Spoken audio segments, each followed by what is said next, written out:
नमस्कार, स्वागत है आपका। आइए शिव तांडव स्तोत्र के छंद 2 को समझते हैं। जटा कटाह संभ्रम भ्रमण निलिम्ब निर्झरी विलोल वीचिवल्लरी विराजमान मूर्धनि धगद धगद धगद ज्वलल ललाट पावके किशोर चंद्र शेखरे रति पति क्षणम मम। इस छंद में भगवान शिव की विविधता को दर्शाया गया है। शिव के मस्तक पर जटाओं में गंगा का वास है जो पवित्र है। ललाट पर अग्नि स्थित है जो ऊर्जा और शक्ति का प्रतीक है। शीश पर शीतल चंद्रमा जो शांति और संतुलन का द्योतक है। यह तीनों तत्व जल, अग्नि और चंद्र एक साथ शिव के मस्तक पर स्थापित हैं, जो उनके विविध और समृद्ध स्वरूप को दर्शाते हैं। और रावण कहता है, रति ही प्रति क्षणम ममा। इस रूप में मेरी प्रीति क्षण क्षण बढ़ती ही जाए। समझने का प्रयास करते हैं कि इसका उच्चारण किस प्रकार किया जाए। जटा कटाह संभ्रम भ्रमण निलिम्ब निर्झरी विलोल वीचिवल्लरी विराजमान मूर्धनि धगद धगद धगद ज्वलल ललाट पट्टपावके किशोर चंद्रशेखरे रति पति क्षणम मम। आइए इसका अर्थ समझते हैं। जिनकी विशाल जटाओं में वेग से घूमती हुई देवताओं की नदी यानी देवगंगा की चंचल लहरें बेल लताओं की तरह उनके मस्तक पर सुशोभित हो रही हैं।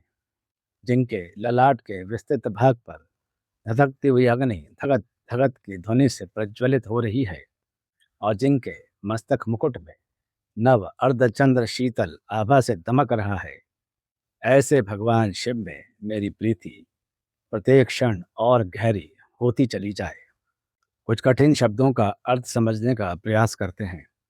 जटा कटाह जटाओं का विशाल पात्र, संभ्रम भ्रमत वेग से घूमती हुई, निलिम्प निर्झरी निलिम्प कहते हैं देवताओं को और निर्झरी का मतलब बहता झरना यानी देवताओं की नदी गंगा, विलोल चंचल लहराती हुई, वीची लहर, वल्लरी कोमल शाखा, विराजमान सुशोभित, मूर्धनि मस्तक पर, धगत धगत धो धो जलने की ध्वनि, ज्वलत जलता हुआ, ललाट पट माथे का चौड़ा भाग, पावक अग्नि को बोलते हैं, किशोर चंद्र युवा चंद्रमा अर्धचंद्र, शेखर मुकुट, रति अनुराग प्रेम, प्रतिक्षणम प्रत्येक क्षण पल पल, ममा मेरा। कुछ विशेष शब्दों को हम एक बार फिर देखते हैं। जटा कटाह, कटाह का अर्थ है विशाल पात्र। यहाँ भगवान शिव की जटाएं इतनी विशाल हैं कि वो गंगा जी को धारण करने वाली एक विराट पात्र बन गई है। गंगा स्वर्ग से उतरी तो उनका वेग इतना प्रचंड था कि पृथ्वी उसे सह नहीं सकती थी। शिव ने उन्हें अपनी जटाओं में धारण किया। एक अनियंत्रित शक्ति को करुणा ने संभाल लिया। जटा कटाह यही सिखाता है, प्रचंड ऊर्जा को भी साधना से धारण किया जा सकता है। निलिम्ब यानी देवता, निर्झरी यानी झरना, देवताओं की नदी गंगा, ये शिव की कृपा धारा है। इस छंद को पढ़ते हुए अमृत की धारा के रूप में इसे देखें। धगत धगत अग्नि एक बार नहीं जलती, वो लगातार जलती है। शिव के ललाट पर यह अग्नि कोई साधारण अग्नि नहीं है, ये तृतीय नेत्र की अग्नि है। धगत धगत बोलते समय कल्पना करें ललाट पर एक लौ है। जब भी यह ध्वनि निकले, भीतर का क्रोध, लोभ, अहंकार जलकर राख हो जाए। यही तो तृतीय नेत्र की अग्नि है। किशोर चंद्रशेखर, किशोर मतलब नया कोमल, चंद्र का अर्थ है चंद्रमा और शेखर है मुकुट। भगवान का एक प्रसिद्ध नाम है चंद्रशेखर, पर रावण ने चंद्र से पहले किशोर जोड़ा। क्यों? क्योंकि यहाँ पर पूर्ण चंद्र नहीं नव चंद्र की बात हुई है। इसे अभी बढ़ना बाकी है।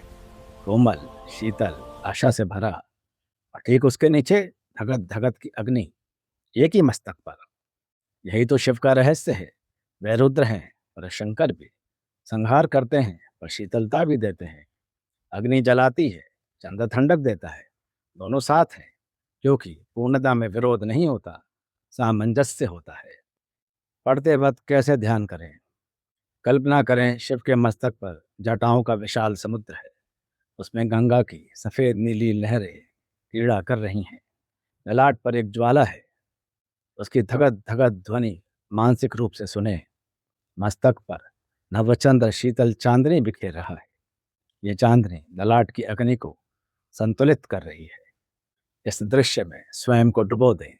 अति प्रति क्षणम ममा, यह प्रेम प्रत्येक श्वास में बढ़ता ही चला जाए।